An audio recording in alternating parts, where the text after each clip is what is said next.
അത് വളരെ തെറ്റായിട്ടുള്ളൊരു സ്റ്റേറ്റ്മെൻറ്റാണ്. എനിക്ക് തോന്നുന്നു ഞങ്ങളുടെ കൂടെ യാത്ര ചെയ്യുന്ന ആൾക്കാരിലൊരു 50% 40% കൂടുതൽ ആൾക്കാരും മുസ്ലിം വിഭാഗത്തിൽപ്പെടുന്ന ആൾക്കാരുണ്ട്. അവരൊന്നും ഇപ്പം ഞങ്ങളുടെ വീഡിയോസ് കാണുമ്പോഴോ റിവ്യൂസൊക്കെ നിങ്ങളൊന്ന് കണ്ടു നോക്കുക. അതിനകത്തൊന്നും ഒരാൾ പോലും അങ്ങനെ ഒരു കംപ്ലയിൻറ്റ് പറഞ്ഞിട്ടില്ല. കാര്യം എല്ലാ സ്ഥലങ്ങളിലും ഞാൻ അവകാശപ്പെടുന്നു. ഇപ്പോൾ ചില സ്ഥലങ്ങളിൽ പോകുമ്പോൾ നമുക്ക് ഹലാൽ ഫുഡ് കിട്ടില്ലായിരിക്കും. പക്ഷേ ഇപ്പോൾ നമ്മൾ ഈവിൽ പോവുകയാണ്, അവിടെ ആവശ്യത്തിൽ കൂടുതൽ നിങ്ങൾക്ക് ഹലാൽ ഫുഡ് കിട്ടുന്ന റെസ്റ്റോറൻറ്റ്സ് ഉണ്ട്.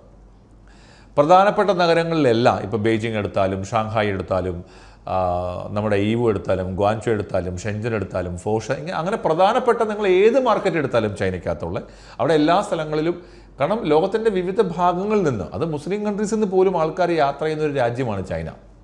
അപ്പോൾ ഉറപ്പായിട്ടും അവിടെ അങ്ങനെ ഒരു ബുദ്ധിമുട്ട് അവിടെ ഉണ്ടാകാത്ത രീതിയിൽ അവരത് ചെയ്യുന്നുണ്ട്. പിന്നെ വളരെ ഔട്ടർ സ്കേർട്ടിലേക്കൊക്കെ നമ്മൾ യാത്ര ചെയ്യുമ്പോൾ, വളരെ ഉള്ളിലേക്കൊക്കെ നമ്മൾ യാത്ര ചെയ്യുമ്പോൾ ചിലപ്പോൾ ഒരുപക്ഷെ നമുക്ക് അത്തരം ബുദ്ധിമുട്ടുകൾ വന്നേക്കാം. പക്ഷേ ഇപ്പം നോർമലി നമ്മുടെ കൂടെ ഒരു 8 ദിവസം 10 ദിവസം യാത്ര ചെയ്യുന്ന ആൾക്കാർ പ്രധാനപ്പെട്ട മാർക്കറ്റുകൾ വിസിറ്റ് ചെയ്യുന്ന സമയത്ത് അവർക്കൊരു കാരണവശാലും അങ്ങനെ ഒരു ബുദ്ധിമുട്ട് ഉണ്ടായിട്ടില്ല.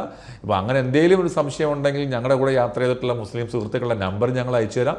അവരോട് നിങ്ങൾക്ക് കമ്മ്യൂണിക്കേറ്റ് ചെയ്യാം. കാര്യം അവർക്ക് ഹലാൽ ഫുഡ് വേണമെന്ന് പറയുന്ന ആൾക്കാരോട് ഞങ്ങൾ ആ മുസ്ലിം റെസ്റ്റോറൻറ്റ്സ് കാണിച്ചു ചെയ്യാറുണ്ട്. കാരണം എല്ലാ സ്ഥലങ്ങളിലും അത് അവൈലബിൾ ആണ്. അപ്പം നിങ്ങൾക്ക് അതിനെക്കുറിച്ചൊരു ബുദ്ധിമുട്ട് നിങ്ങൾക്ക് ഉണ്ടാകുകയേ വേണ്ട.